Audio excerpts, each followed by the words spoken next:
Welcome to the TCU Innovates podcast. For over 150 years, Texas Christian University has been at the forefront of innovation, and we're just getting started. I'm TCU Chancellor Victor Bashini. And I'm TCU President Daniel Pullin. We are your hosts of TCU Innovates. We highlight the latest stories of innovation and thought leadership across our community. Dream big, be bold, and lead on, Horned Frogs. Hey everybody, and thank you for tuning in. This is Daniel Pullin, and today we have a very special guest in the form of Dr. Ron Pitcock. Ron is the Dean and Wassenich Family Endowed Chair for the John V. Roach Honors College. Ron, thank you for being a guest on TCU Innovates. Well, thank you for having me. I'm fired up to be here. Well, one of the things that I'm fired up is how innovative the John V. Roach Honors College is, working on a variety of amazing, innovative courses, outstanding thought leadership, research, and creative activity, and of course, student programming. It all takes place in the John V. Roach Honors College. And before we dive into all that, though, please tell us what brought you to TCU and describe your role a little bit. It's an interesting story. Have you ever seen the movie Tin Cup? I have seen the movie. That's the Kevin Costner movie? Kevin Costner, filmed right here in Texas. Yep. In 1996, I saw the movie Tin Cup, and that's the first time I ever became aware of TCU because there's the character who wears nothing but a TCU branded T-shirt throughout the movie. And growing up in the Midwest, I had never heard of TCU, and that was the first time I ever saw it. And I think 2 years later, they win the Sun Bowl and beat USC in that magical game. And that's the moment where I realized, TCU is a really big school, and it has big sports, and there has to be a lot of great things happening there. And I was fortunate to get a job interview and came here and visited, and it wasn't a major, Big Ten size school. It was a really just an uncommon place where magical things were happening. They had big sports, but they also had small classrooms. So it was that kind of bigger field university with great small field amenities too. So we came here and we had that experience. And then I also got to see teacher scholars like Rich Enos. And in the world of rhetoric, Rich Enos is a rock star. He walks into a conference and people are like, that's Rich Enos. But here at TCU, he was the professor, just interacting closely with students and building meaningful relationships with students. And I just realized this doesn't happen everywhere, and that TCU was a special place. So this became my dream job, and I was fortunate to come here, and Honors has kept me here. And so right now, you ask about my current role. I work in the Honors College. I spend all my time 24 hours a day thinking about courses, opportunities, and chances to develop experiential learning for students in the Honors College. Oh, well, I love it. And it's such a multifaceted answer, and I just love the fact that it started with Tin Cup and, the character that Kevin Costner played, Roy McAvoy. He was very passionate about the sport, and whatever it took, whether it was through thick or thin, he loved the game of golf. And you love the game of education, and you're playing it really, really well. Talk to us about study abroad. I personally am passionate about study abroad. When I was a student, I studied abroad multiple times. It changed my worldview. But I'd love to get your sense for how does immersion in other cultures support TCU's mission as we develop ethical leaders and responsible global citizens? Sure. Have you ever studied abroad in Japan? I have studied abroad in Japan one time in grad school. All right. So this summer, we had 2 faculty members take students abroad to Japan. And it was the first time for us for the Honors College to have a study abroad experience in Japan. Dr. Wendy Sierra from Honors and Dr. Jason Helms from English collaborated to build this experience.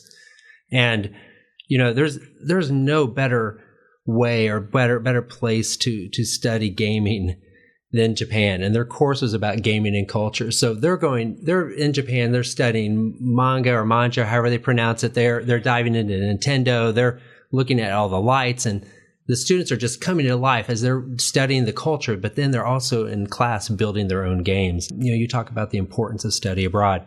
If we're really about innovation, and I know you are about innovation, but if we're about innovation and we're about developing students who are comprehensive thinkers, there's no greater laboratory than going to another world or another culture and seeing how rules and rituals and communities behave differently. I actually went and visited. This is my first time ever in Japan. Most of my travels have been in Western Europe. It was such a surreal experience to be in a space where there are 3 syllabaries working simultaneously, and I know none of them. And so my love for curiosity just kind of grew throughout the entire trip. And I was worn out because all I'm doing is asking questions and I'm not finding answers. And I'm trying to put the puzzles and the pieces to the puzzle together.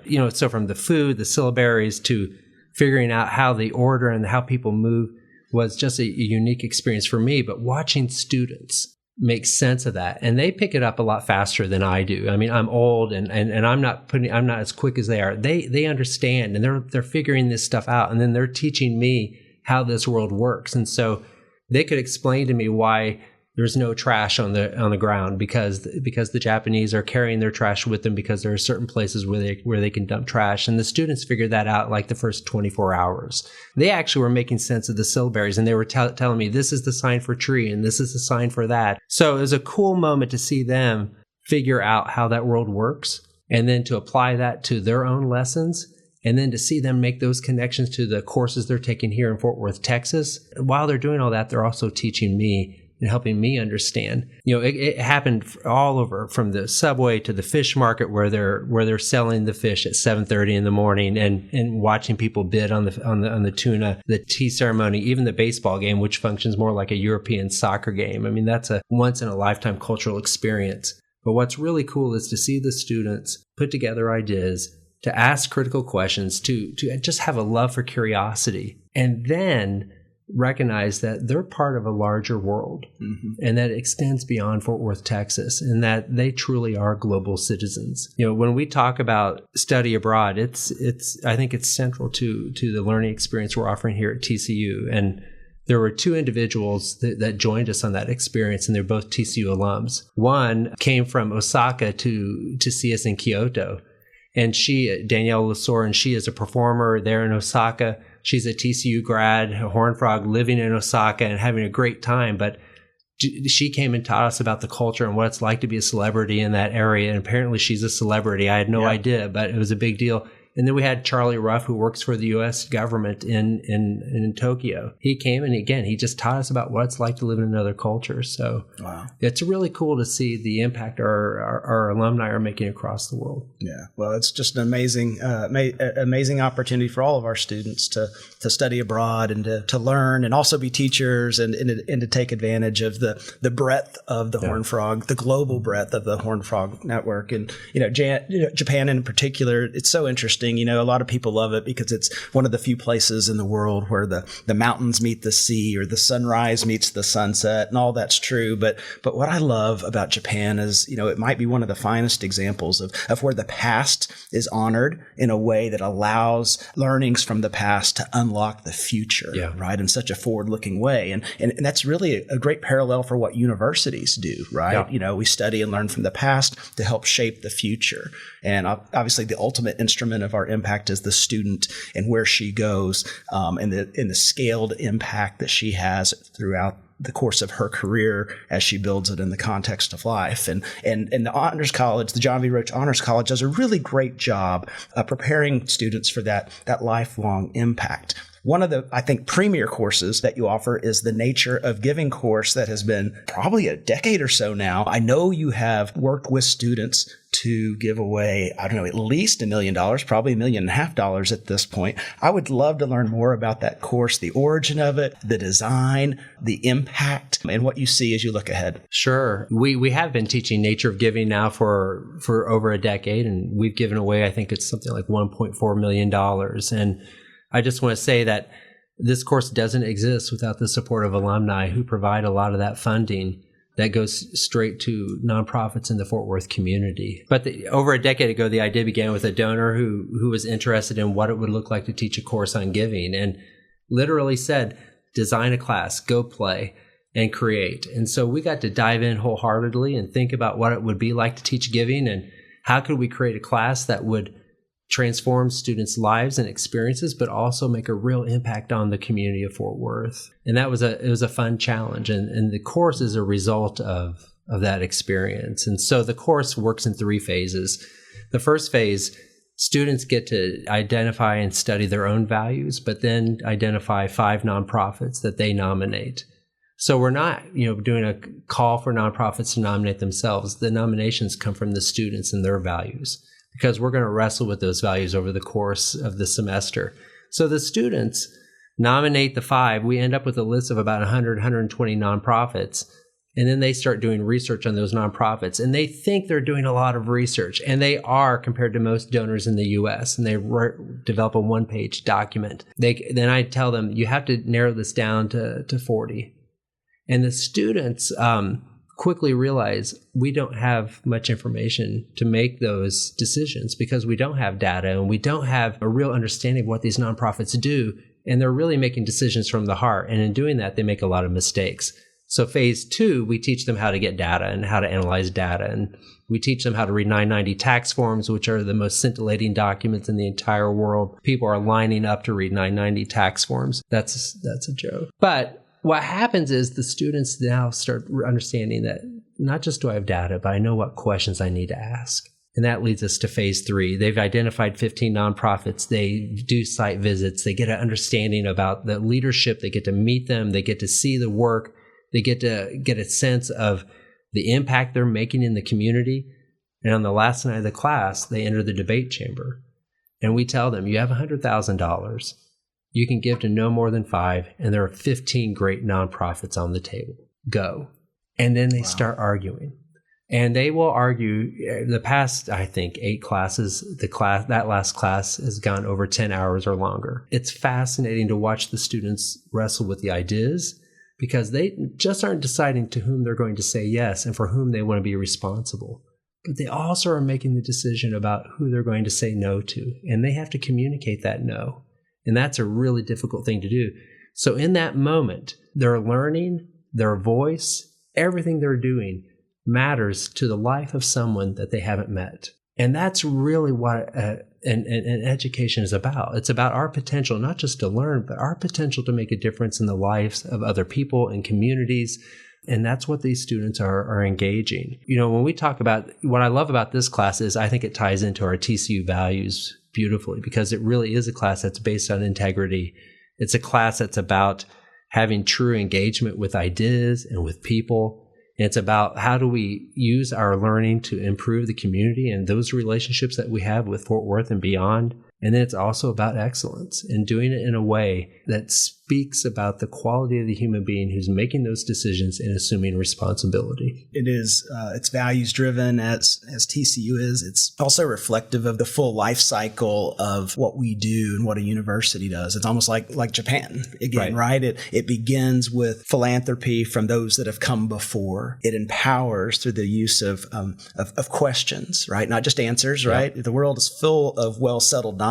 You can get that on your mobile device in your pocket, but the power of questions to unlock insights that can then drive scaled impact, the kind of impact that only a well-educated college graduate can have as they circulate in the communities and advance their careers and the contribution they can make. What I love about this is, you know, I could give a test and they would know their test score for their entire lives. And I would know what those test scores are, and I could point to that as it was a successful course.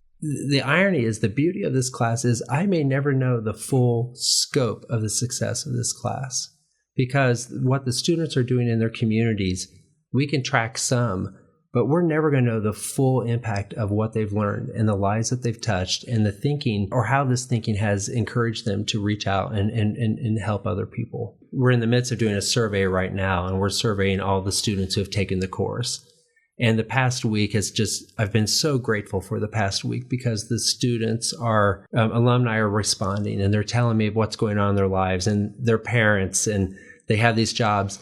But so many of them are still giving. They're working for nonprofits, or they're serving on boards. And what a remarkable testament to the class and to our university that our students at such a young age are making a difference in their communities as leaders. Yeah, well, it's so great to see you getting those insights and, seeing the impact that they've made and how they've reflected on that over the years. In many ways, it's an opportunity to plug into gratitude. There's a whole course on gratitude in the John B. Roach Honors College. It's the rhetoric of gratitude.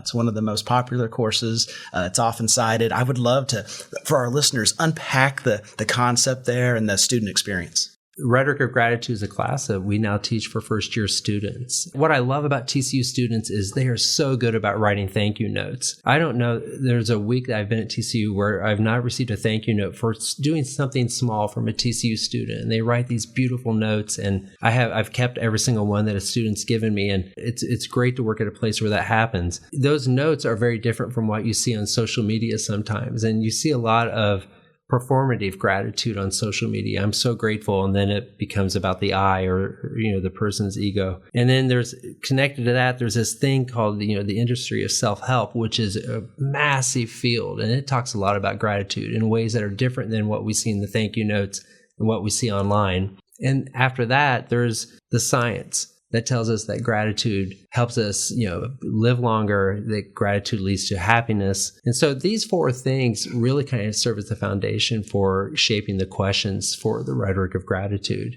And so right now, the students in that class are spending a lot of time talking about intellectual humility. And what does it mean to be, intellectually humble and to have to listen and to work with people who might disagree with you. And one of the keys to intellectual humility is gratitude. And it's the ability to, essentially it's hard to be grateful and take credit for something at the same time. And so the students are thinking about this, but what they're also realizing is, and what they're practicing with is narrating their world.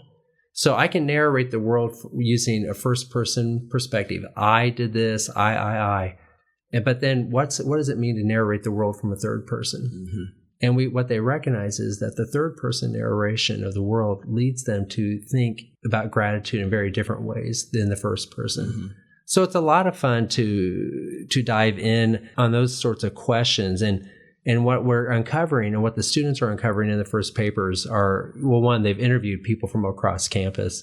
But what they're understanding is that we have these university values, but there may be a hidden value that we have working at this university. And then it may be that we have a culture of gratitude because we have people at all stations in the university, all parts of the university, and they all express gratitude to someone for making their day, their job, or their lives better.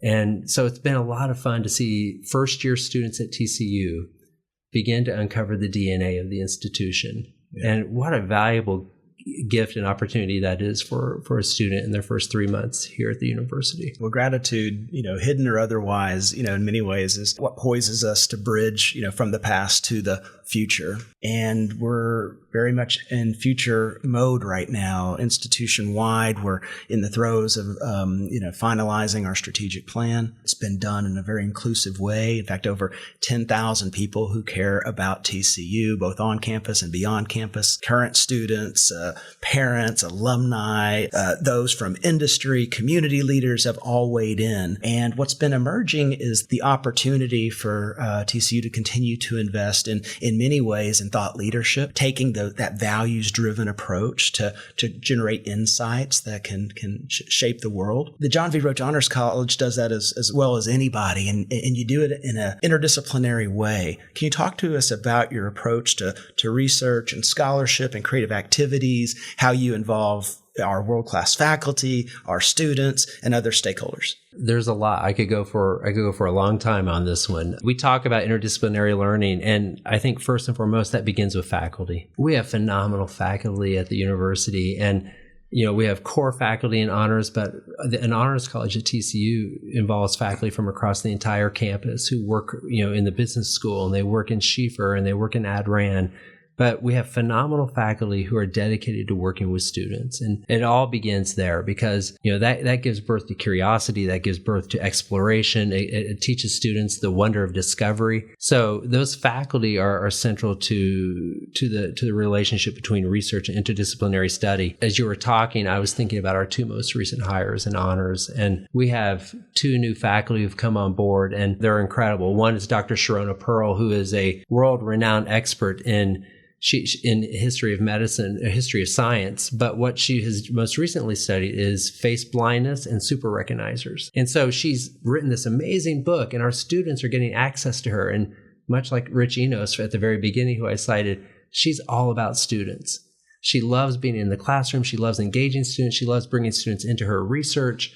And so the students are getting this great experience. In fact, right now they're taking a class on surveillance, and the students walk out of that class and it's just fun. Their minds are just blown because of what she's teaching them and how she's teaching them. And that's the exact moment where we start to form interdisciplinary questions. When you get an expert who's willing to take disciplines and see how they collide to form different questions and levels of curiosity. Our second recent hire, Dr. Abby Salopek, is also doing the same thing. She comes from the #1 rated school for advertising, University of Texas, Austin, and she specializes in toxic positivity and social media. And the students, today I was walking through the halls and the students are coming down the stairs and they're just giddy with the learning and the questions that are happening in the class. And they just love being in that space with her. So interdisciplinary learning begins in those types of relationships and that motivation for learning. But what it does is it gives birth to just meaningful research.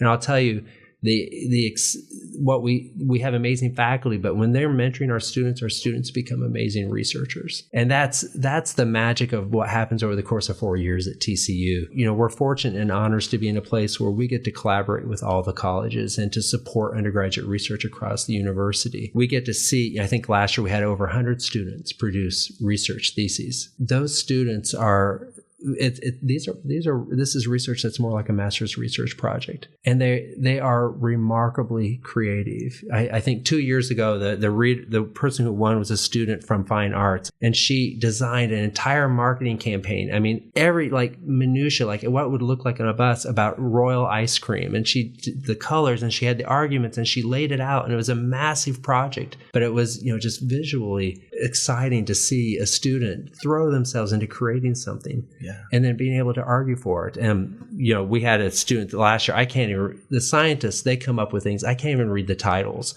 Right. But I remember they were talking about mercury contamination, food webs, and birds and bats. And, they're able to draw these cycles, and then they're able to communicate the most complex topics in ways that I understand. A number of years ago, there was a student named Sneha Popley, and she taught a room of people who were not computer scientists how to understand a language called Sassy Elf. But she taught us using the Lion King. So if you knew the Lion King, you understood Sassy Elf. And who thinks of that?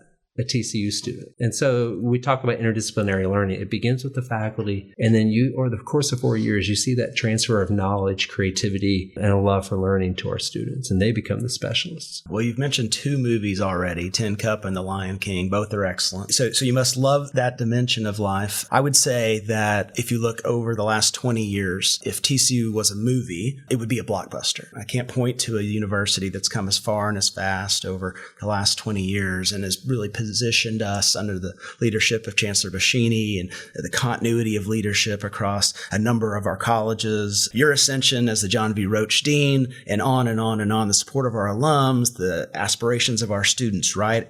All the actors in this movie have done a remarkable job. But sometimes blockbusters lead to sequels, and you have to dream again. And so this is a podcast about innovation. It's about it's forward looking. Like, how do we make this great place and care for it and envision what that sequel looks like? So I want to know, what's your dream for TCU's future? My dream for TCU's future.